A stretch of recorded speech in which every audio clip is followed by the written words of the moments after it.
Coach, we'll start with an opening statement, then open it up to questions. Just really grateful we were able to get a win tonight. Obviously, it's special because it was against Mississippi State, but this one would have been special regardless.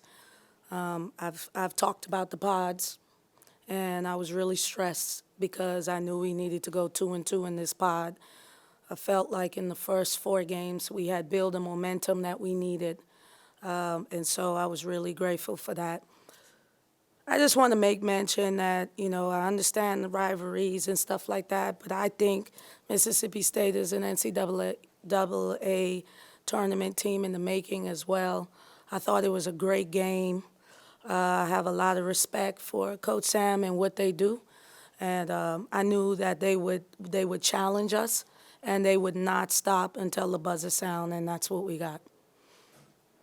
You talked about pods and finishing this one off strong, but first regular season sweep in almost 20 years. You guys won the Starful for the first time since 2007. There's a lot of history being made here. What does this say about how far the program has come in the last few years?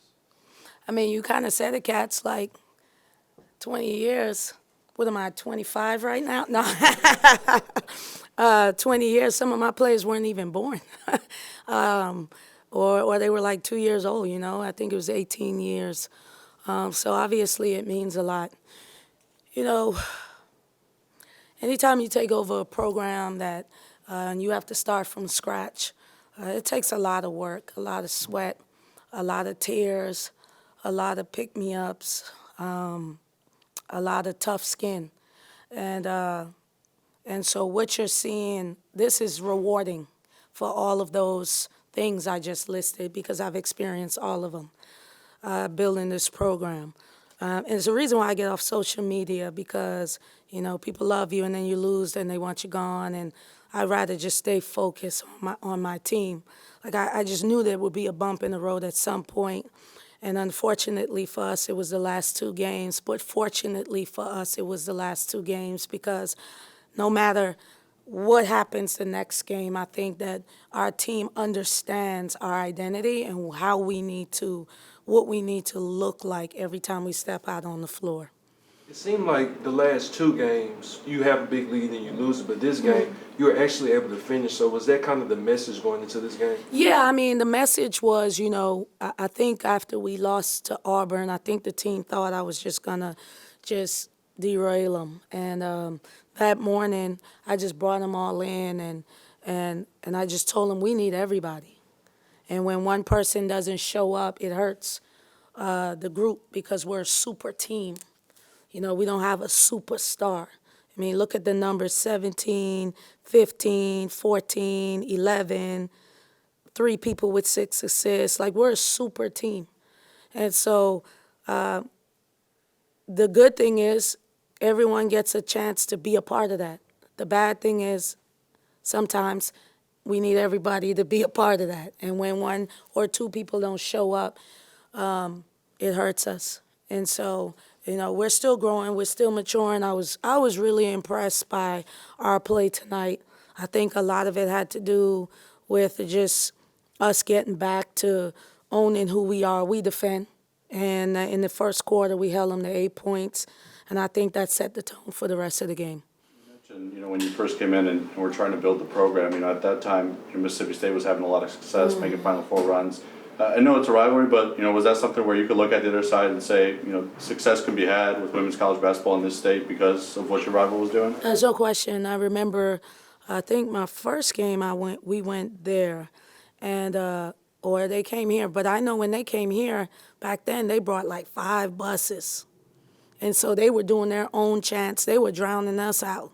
And tonight they tried to, and Rebel Nation Club Red was like, not tonight, and drown them out. But I remember taking it all in and being filled with admiration and hope that if they can do it, we can build the same type of brand here at Ole Miss. And I don't think we're there yet, right? But we're definitely making huge strides. I have said that it kind of got back to Ole Miss basketball, but they were having fun Yeah. out there tonight. From your perspective, is that what you were seeing? Just all Absolutely. fun out there? I felt it the last 2 days of practice, and I told the girls, I said, when we went to Starkville, we really wanted to do that for Maya. Like it was like, let's win this for Maya. I said, tonight, let's win this for each other. Like I know we've been down and people may be counting us out, but let's get back to doing what we did. And I just felt that from the last two practices, it felt like it used to feel when we went on the win streak. And granted, I don't know that we'll like go on a 5-game win streak, right? But I know that our team now can recognize when we're not playing Ole Miss basketball versus when we are. When we lost to Bama, I feel like my team thought it was a fluke. They got us. And then we went to Auburn and forgot that we had to finish the game, And so tonight, we weren't leaving any doubt. We knew we're back in fight mode, and that's when we're our best, when we're hunting. You guys came in averaging 5 made threes per game. You hit 6 in the first half alone. Was that the plan, or is that just kind of what they gave you? Hey, we're a hit and miss group. If it goes in, great. We don't rely on it, but tonight, like I said, everything just felt great. Everything that we had been working on felt good in the last 2 days. I want to commend Slim, Taya. She could have been like out for the rest of the season the way she went down, and for her to be able to bounce back, I just really thank God for that. Because that would have been detrimental to the team. And I know sometimes you look at her numbers and she doesn't have these flashy numbers, but we don't win without her. You saw what happened when she didn't get to really play versus Auburn. I feel like if we had her, we would have won. She just brings that toughness that we need. And so I just wanted to just recognize her for that. You mentioned having all these new players, all the time, and that you guys are still learning and growing. And how much was tonight in terms of a step forward for that, and how would you assess where your team is at this stage? Right now, honestly, we're 6-2 after 8 games. I like where we are. I think I see us making strides. Like we started off hot and we were we were hunting, and then we got slapped in the face twice, and then we said, well, wait, if we don't fight, we'll just keep getting beat up, And so tonight, for us to be able to fight and keep going for 40 minutes shows a level of maturity for my group. And I got into them pretty good at halftime. You would think we were down 15 the way I got into them, and their response was just really good. John, I've always said I really love coaching this team. I've had some fun teams, and I know we had a lot of success last year, but I really love this team, and I love growing with them, and I love watching them figure things out. And the way they were so connected tonight is encouraging as a coach. We'll do one last question for Coach.